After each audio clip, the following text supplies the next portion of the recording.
Welcome to the Real Estate Espresso Podcast, your morning shot of what's new in the world of real estate investing. I'm your host, Victor Menasce. This is the weekend edition where we interview notable people from the world of real estate investing. Today is no exception. We have a great guest all the way from Barcelona. Welcome to the show, Billy Keels. Hey, Victor. Thanks so much. It's always nice to be back. Always great to see you. And looking forward to another great conversation.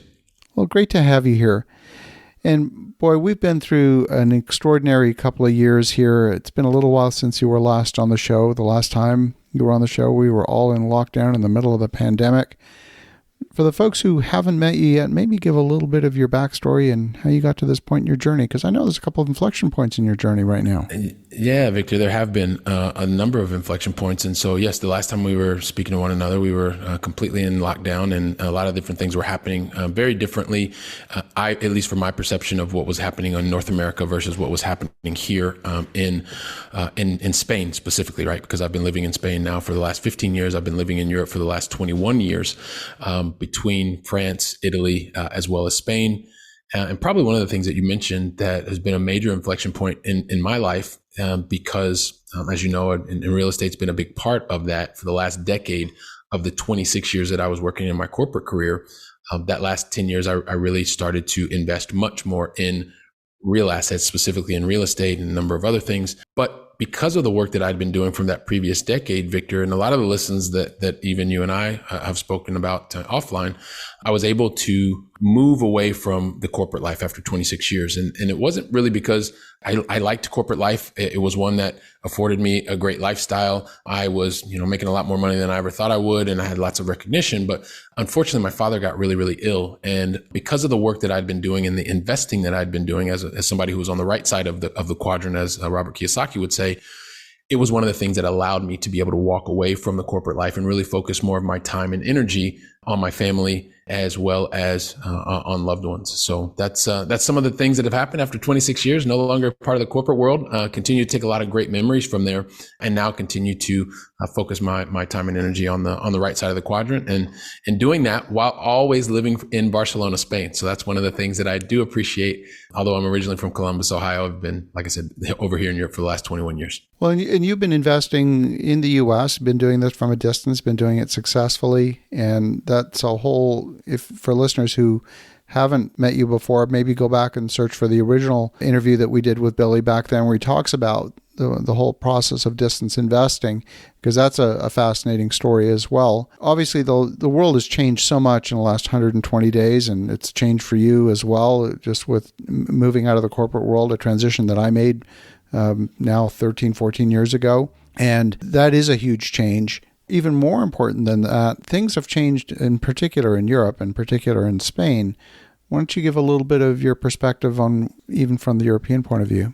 Yeah, sure. And so, one thing, even just to take a step back, Victor, because I've learned a lot from the things that you even shared with me when you were on my podcast, and thank you for that. And you're like on episode 7, so it was right in the very beginning. But a lot of the things that you've counseled and talked about is really like that transition from corporate life and being able to do it in a way that made the most sense for each individual. And for me, I listened to the counsel, and I also made sure that I was in a way that I was prepared financially to be able to make that transition. So being able to have wisdom and to be able to apply that was something that also helped in that transition. And as I've made that transition, it's come at a very, very unique point in time. As you mentioned, we continue to see lots of the things that are happening geopolitically. We see, things that are happening specifically here in the Ukraine. We've seen a lot of things that are happening with continued interest rates increasing. We've seen that the US dollar is now stronger than the euro for the first time in 20 some odd years. And specifically, as we start to now embark upon the fall of the year, we start to see a lot of things. And maybe this is a lot of what you're talking about in terms of the front line here in Spain specifically, right? Because each country has things that are a little bit differently. I was even reading earlier today that I want to call it the blockades that are happening in Italy have finally now been released. But here in Spain specifically, we start to see most people are really concerned about what's happening in the winter, what we're soon to be embarking upon because of the soon to be energy crisis, which is here, and the increase in terms of the electricity and things like that are going up. There is a sense of concern. They were even speaking today, or I think it was yesterday, maybe in the Spanish version of the parliament, that, there are some new regulatory items that have come down that are really meant to control the pricing on energy. And we've just found out that will affect not everyone, right? It will affect individuals. It will affect very small businesses, less than 10 people. But if your business is larger than that, well, you are subject to the previous energy prices and things like that. And so that will, I'm sure, have an effect on individuals that are now going back to work, because we're seeing more and more people returning to work here as well, not as much working from home office. And so these are some of the things that I'm seeing that I'm talking about, friends are talking about, and are being affected on the front line. So we can go anywhere you want from there. So we hear about the spot prices for natural gas. How is that translated into, let's say, your specific monthly energy bill? Yeah, so we're getting ready to see this. Well, our energy bills, so I'll speak very, very much to my home. We saw anywhere between, even during the summer months and now, and I don't know what it's going to be moving forward, but anywhere between 40 to 50% in terms of increase from what we had been previously paying just a year before. Very fortunately, in our particular situation in my home, that's something that we are able to absorb. There are lots of families that having that type of an increase in the energy price, it means making decisions very much like the decisions that my parents had to make when I was growing up, because both of my parents worked two jobs, and any slight change in prices of energy or food really affected the way that they made decisions. And so there is a large portion of the population here in Spain that will be largely affected by this increase in terms of energy. And that will, depends on how much they are actually going to regulate it now moving forward, what the actual impact will be. So hopefully that makes sense. Yeah. And those are massive increases. If you consider that in many parts of Europe, the actual monthly wage between someone that is, say, in a very senior role versus a fairly junior role, let's say someone works for a bank, the difference in pay between those two strata, between the entry level and the top level, is surprisingly narrow compared to what it is in the United States. There's much more upward mobility income-wise than there is in Europe. And I don't think many people in the States or in North America truly understand how compressed salaries are in Europe.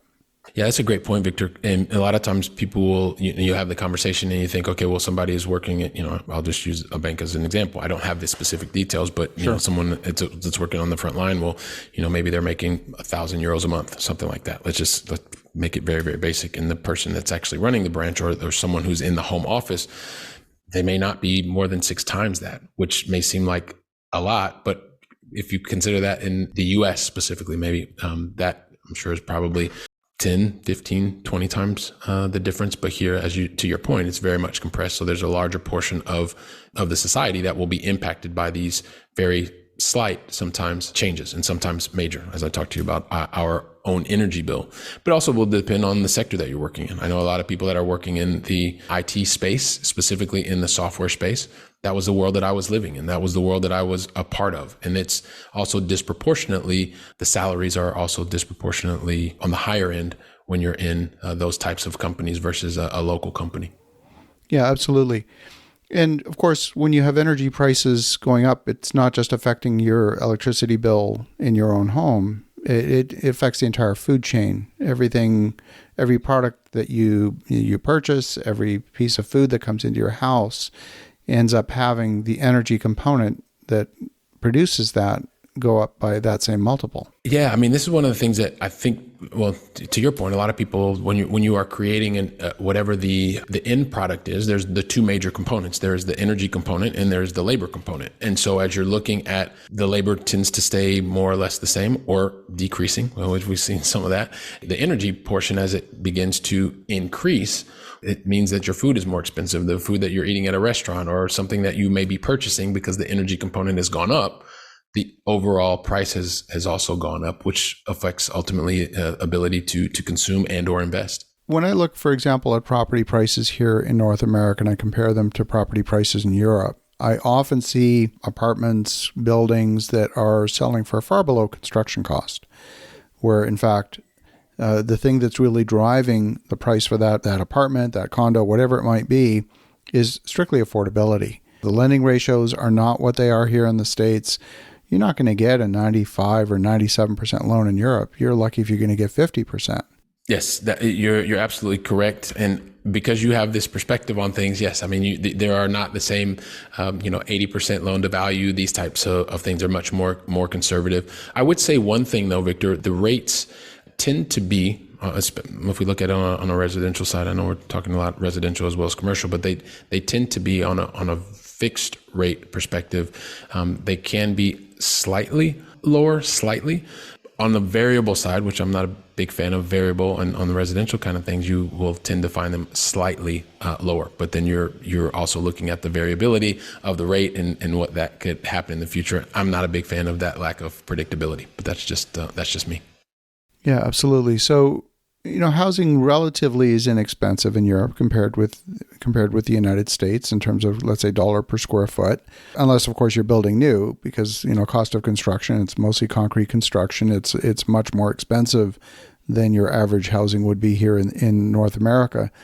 But if you're buying existing product, often older product, it's actually quite a bit less than the cost of construction, even in today's market. Absolutely. I mean, you've pretty much stated it. Yes. So you're spot on in that analysis and recognition and being able to share that knowledge across the pond. Yep, I would agree with you.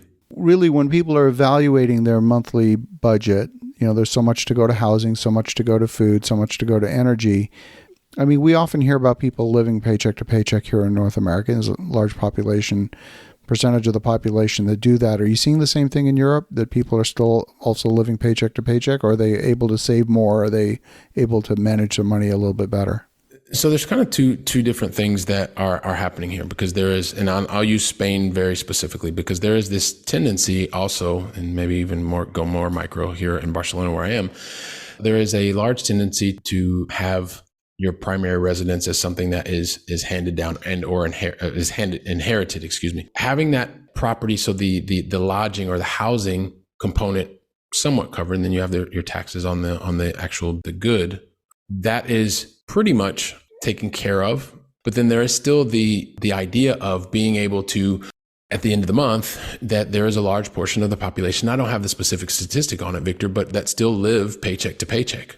Trying to understand, because you see energy increasing, or because you see transportation costs increasing, or energy, what have you, that there is still a large portion of the population that lives paycheck to paycheck. And that is taking into consideration that the housing component many times is already taken care of, or it's quite frequent where you have someone that is even at an older age, and I'm going to say into your late 20s or 30s, that is still living at home. And so that's also something to take into consideration.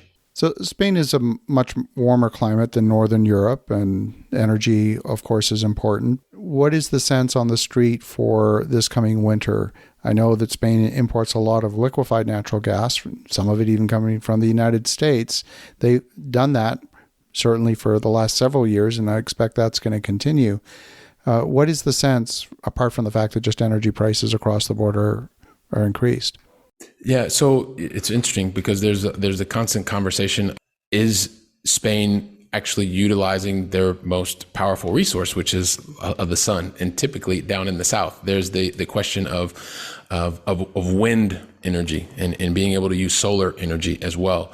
So that kind of a side topic, but with the consideration that is being underutilized, number one, and a need to build additional infrastructure to be able to bring more energy, produce more energy from solar in the south of Spain specifically. That's one thing. So not utilizing maybe its maximum capacity. The other is similar to what we mentioned before.